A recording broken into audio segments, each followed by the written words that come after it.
انسان ورثے میں جو کچھ چھوڑ کے جاتا ہے اس کا حصہ اس کی اولاد کے لیے رکھا گیا ہے، اور اولاد سے مراد صرف بیٹے نہیں، بیٹیاں بھی اس میں شامل ہیں۔ اور اولاد صرف وارث نہیں ہوتی، بیوی بھی وراثت کی وارث ہوتی، ماں اور باپ کا بھی حصہ شریعت نے رکھا ہے۔ اولاد نہ ہو تو باقی رشتہ دار بھی اس میں شراکت دار ہوتے ہیں۔ وہ ایک علیحدہ تفصیل ہے، وہ نہ تو ہمارا عنوان ہے اور نہ ہی اس کے احکام کسی ایک شخص کے لحاظ سے ایک جیسے ہوتے ہیں، بلکہ میراث کے احکام ہر شخص کے لحاظ سے الگ الگ حیثیت رکھتے ہیں۔ ہم تو صرف اس کی اہمیت پر چند باتیں عرض کرنا چاہ رہے ہیں۔ میرے عزیز دوستو، پہلی بات تو یہ ہے کہ یہاں کچھ لبرل لوگ تو روشن خیال کہتے ہیں، میں کئی دفعہ روغن خیال کہتا ہوں۔ وہ کہتے ہیں دیکھو جی، ہم مساوی حقوق دیتے ہیں، اسلام نے بیٹی کا حصہ آدھا رکھا ہے، اور جدید زمانے کے لوگ یہ کہتے ہیں کہ ہم چاہتے ہیں کہ برابر اور مساوی حصہ ہو، اسلام نے آدھا حصہ رکھا ہے، معاذ اللہ۔ اس پر اعتراض ہوتا ہے۔ ہمارا جواب یہ ہے کہ اسلام نے دیکھنے میں تو بیٹے کا حصہ زیادہ اور بیٹی کا کم رکھا ہے، لیکن اگر دیکھا جائے تو بیٹی کا حصہ زیادہ ہے۔ بیٹی کا حصہ، یہ آپ کو باتیں سمجھ لینی چاہیے۔ میڈیا کا زمانہ آیا ہے نا، دنیا ایک گلوبل ولیج بن گئی ہے۔ اب ہمارے بچوں سے اس طرح کے سوال کیے جاتے ہیں، بالخصوص یونیورسٹی کالج کا جو طبقہ ہے ان کو الجھایا جاتا ہے۔ سب سے پہلا نقصان اپنا اور ملت کا یہ کرتے ہیں کہ سیدھا معاذ اللہ دین پر ہی اعتراض شروع کر دے۔ اسلام نے بیٹی کا حصہ، دیکھے نا، بیٹی کا حصہ تو تھا ہی نہیں، اسلام نے بیٹی کا حصہ آدھا رکھا ہے، بیٹے کا حصہ ڈبل رکھا ہے۔ لیکن میں نے یہ جملہ بولا ہے کہ اگر غور سے دیکھا جائے تو بیٹی کا حصہ زیادہ ہے۔ کیوں بھلا؟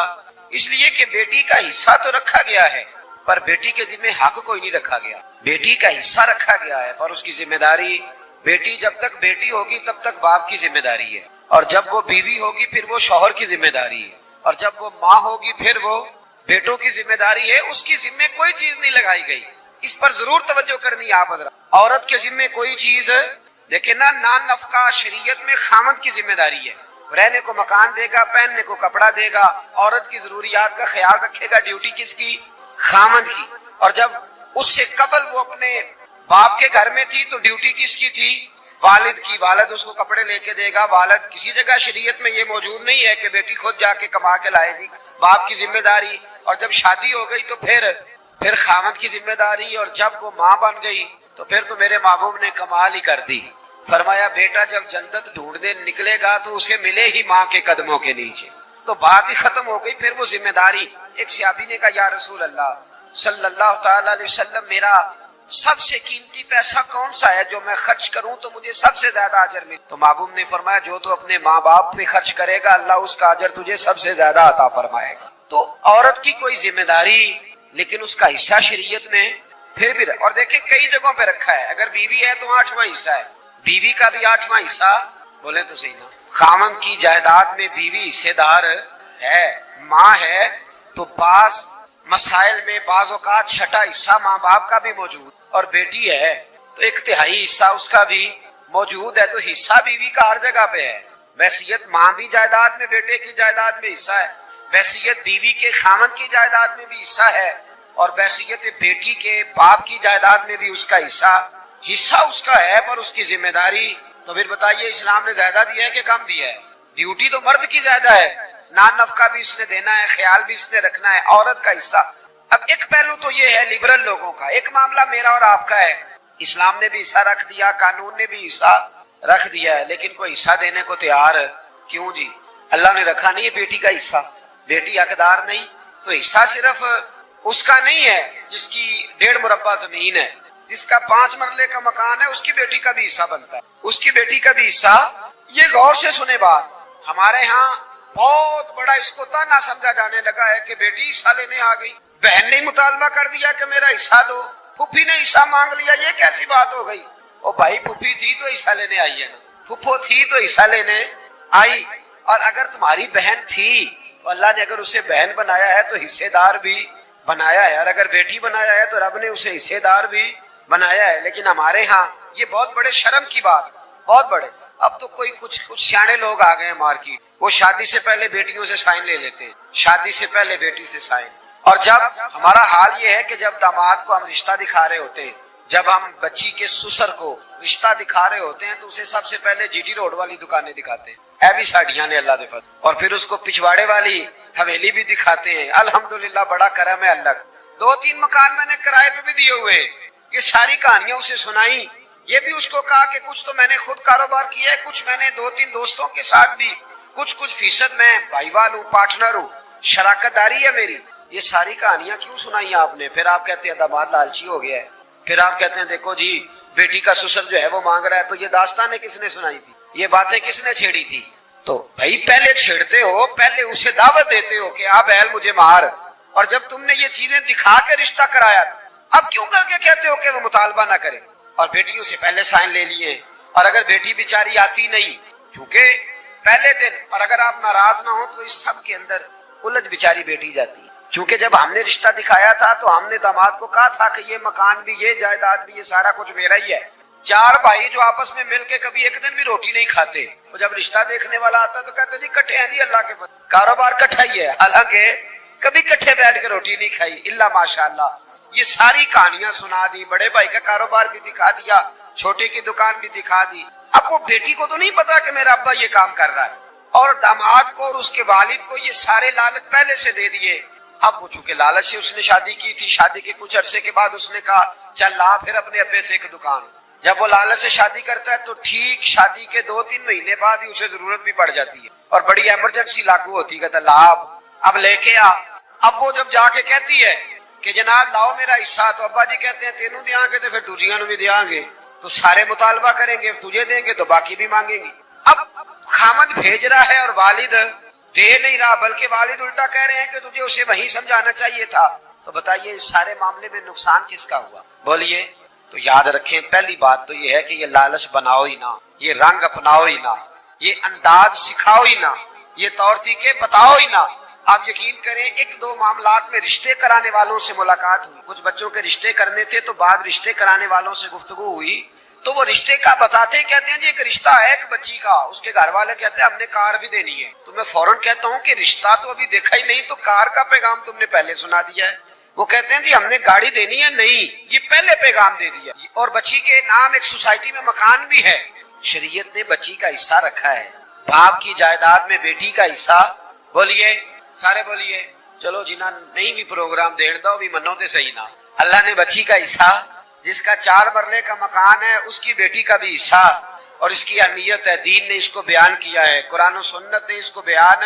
والد اپنی قبر وصلی نہ کرے، اور میں بڑی ذمہ داری سے کہہ رہا ہوں بیٹے تیرا زیادہ ختم نہیں دلائیں گے تیرے بعد، بیٹیاں زیادہ دلائیں گی۔ اور ایک بات اور کر دوں تو میرا خیال ہے آپ سمجھ ہی جائیں گے، بیٹا اگر دعا کبھی مانگے گا بھی تو رسمی مانگے گا، اور بیٹی تیرے مرنے کے بعد تیرے لیے جب بھی دعا مانگے گی رو کے مانگے گی، وہ رو کے مانگے، اس کی دعا اللہ کے قرب کے قریب ہوگی۔ بیٹی کو کیوں نہیں دیتے؟ جو اس کا حصہ بنتا ہے، جو اس کا حق بنتا ہے، جو اس کا طریقہ ہے، اسے کیوں نہیں دیتے؟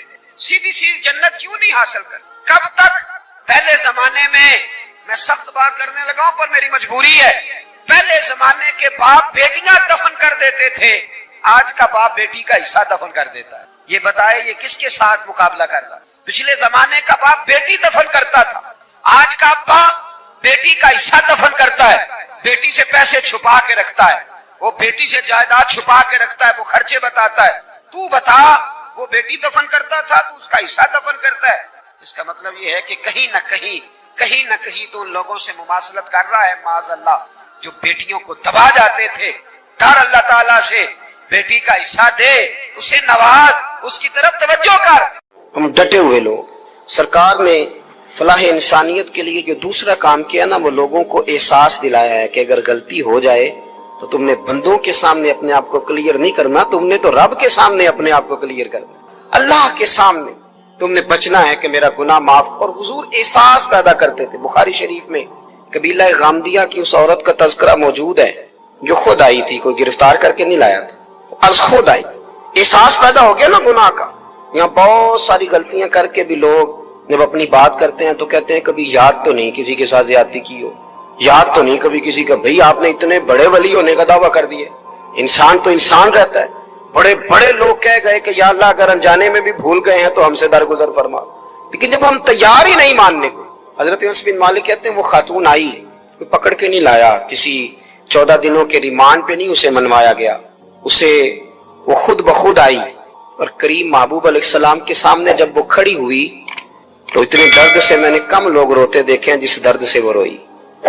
عرض کرنے لگی حضور میں غلطی کر بیٹھی ہوں، مجھ سے زنا ہو گیا، مجھے پاک کر دے۔ تو محبوب کریم علیہ السلام نے فرمایا تو کیسے ثابت کرے گی تو نے گناہ کیا؟ یعنی مجرم کو ثابت کرنا پڑ رہا ہے کہ میں گناہ گار۔ یہ وہ کمال ہے کہ انسانوں کو احساس ہونے لگے کہ یہاں ہم غلط ہیں۔ جب اعتراف جرم ہوتا ہے، جب بیماری کی تشخیص ہوتی ہے تو پھر اس کا علاج بھی ہو جاتا ہے۔ حضرت انس بن مالک کہتے ہیں وہ عرض کرنے لگی حضور میرے پیٹ میں ناجائز بچہ ہے۔ حضور نے فرمایا جا جب بچہ پیدا ہو تو پھر آنا۔ وہ 8 ماہ کے بعد آئی تو اس کی گود میں پھول سا بچہ تھا۔ حضور نے فرمایا واپس جا، جب روٹی کھانے لگ جائے تو پھر آنا۔ وہ 2 سال 2.25 سال دودھ پلاتی رہی، پھر جب آئی تو بچے کے ہاتھ میں روٹی کا ٹکڑا تھا۔ کریم محبوب صلی اللہ تعالی علیہ وسلم سے آ کے جب اس نے بات کی تو وہ درد سے روئی، کہنے لگی یا رسول اللہ 3 سال ہونے کو ہیں، میں نے گناہ کیا ہے، میں ساری رات سو نہیں پاتی۔ حضور تڑپتی اگر اس حال میں مر گئی تو اپنے رب کو کیا منہ دکھاؤں، مجھے پاک کر دے، میرے حال پہ رحم فرمائے۔ محبوب کریم صلی اللہ علیہ وسلم نے بچہ ایک صحابی کو دیا، فرمایا بچوں کی طرح پالنا، اور کہا اسے لے جاؤ، پتھر مار مار کے اسے سنسار کر دو۔ صحابہ کہتے ہیں اسے پتھر لگ رہے تھے اور حضور بے چینی کے ساتھ ٹہل رہے تھے۔ آ کے خبر دی حضور وہ تو وصال کر گئی، انتقال ہو گیا۔ فرمایا یہاں تک تو بات اس کی تھی۔ حضرت انس بن مالک کہتے ہیں اب محبوب کریم نے صحابیات سے فرمایا اسے غسل دو، کفن پہناؤ، جنازہ تیار ہو جائے تو مجھے خبر کرنا۔ حضرت انس بن مالک کہتے ہیں غسل ہوا، کفن ہوا، جنازہ تیار ہوا تو حیران ہم تب ہوئے جب میرے محبوب نے فرمایا صفے بناؤ میں خود جنازہ پڑھاؤں گا، میں خود جنازہ پڑھاؤں گا۔ اور سرکار نے جنازہ پڑھایا تو ایک شخص کی زبان سے نکلا حضور اس ملعون کا معاذ اللہ جنازہ جس نے ناجائز بچہ جنا، اس کے لیے آپ دعا کر رہے ہیں، جنازہ پڑھا۔ حضور فرمانے لگے خاموش ہو جاؤ، تم نے گناہ دیکھا ہے اس کا احساس نہیں دیکھا، تم نے غلطی دیکھی ہے لیکن اس کی توبہ کا انداز نہیں دیکھا۔ اور صاحب کنز العمال نے یہ لفظ نقل کیے ہیں کہ کریم محبوب فرمانے لگے اس نے تو ایسی شاندار توبہ کی ہے کہ اگر میں اپنی ساری امت میں بانٹ دوں تو اللہ سب کی مغفرت فرما دے گا۔ اللہ تبارک و تعالی نے ابلیس سے یہ فرمایا کہ تو نے حضرت آدم علیہ السلام کو میرے حکم کے مطابق سجدہ نہیں کیا، تو اب تو یہاں سے چلا جا، قیامت تک کے لیے تیرے اوپر لعنت ہے۔ تو شیطان کہنے لگا کہ مجھے مہلت دی، تو اللہ تعالیٰ نے اسے ایک معینہ اور مقررہ وقت تک کے لیے مہلت دے۔ تو اس نے کچھ دعوے خود کیے، کہنے لگا کہ میں لوگوں کے رستوں میں بیٹھوں گا، انہیں گمراہ کروں گا، ان کے خلاف چالیں چلوں گا، وسوسہ اندوزیاں، اور کس حد تک لوگوں کو گمراہ کروں گا اور کن کن کو گمراہ کروں گا۔ اس نے کہا میں ان سب کو اجتماعی طور پر گمراہ کروں، ہر ایک پر اپنا جال پھینکوں گا، ہر ایک کو اس کے معاملے کے مطابق راہ حق سے ہٹانے کی کوشش کروں گا، الا عبادک منہم المخلصین، لیکن مالک جو تیرے مخلص بندے ہوں گے وہ میرے شر سے بچے رہیں۔ دنیا میں ہر طرف شیطانی وساوس پھیل چکے، چاروں جانب فتنے، گمراہ کرنے والی باتیں، گمراہ کرنے والے رستے، ہر طرف منفی باتوں کا زور، بری باتیں بھی لوگ اتنی مسجع، مکفّہ اور خوبصورت کر کے کرتے ہیں کہ بہت بڑے جھوٹے بھی سچے محسوس ہوتے ہیں معاذ اللہ۔ بہت کم لوگ ہیں جو اس گمراہی سے بچتے ہیں۔ وہ کون ہیں؟ ان کی ایک ہی تعریف قرآن مجید نے بیان کی کہ وہ اللہ کے مخلص بندے۔ جتنا کسی کے اندر اخلاص ہوتا ہے، جتنا وہ تصنع سے بچتا ہے، جتنا وہ دکھلاوے سے جتنا وہ شہرت سے بچتا ہے، جتنا کوئی شخص اپنے اعمال کو چھپا کر اپنی نیکی کو محض اپنے رب کریم کے لیے کرنے کی کوشش کرتا ہے، اتنا ہی زیادہ وہ شیطان کے داؤ سے بچتا ہے۔ آپ جتنا مخلص ہوتے جائیں گے، جتنا خالص ہوتے جائیں گے، جتنا آپ تصنع سے، دکھاوے سے، ریاکاری سے، بناوٹ سے، شہرت سے بچتے جائیں گے، تو یہ مت سمجھیں کہ آپ ریاکاری سے بچ رہے ہیں، دکھاوے سے بچ رہے ہیں، شہرت سے بچ رہے ہیں، بلکہ سمجھیں کہ آپ شیطان سے بچ رہے ہیں۔ وہ مزین کر دے گا نگاہوں کے سامنے، وہ تعریف کو مزین کر دے، بار بار نفس کو تسکین ملے گی، بار بار آپ محسوس کریں گے کہ میری تعریف ہو رہی ہے اور ہونی چاہیے، میری خوشامد ہو رہی ہے اور ہونی چاہیے، لوگ میرے لیے کیا کیا مناقب کہہ رہے ہیں اور ہونے چاہیے۔ اللہ کی رضا کا حصول یہ اخلاص کے اعلیٰ ترین مقاصد میں سے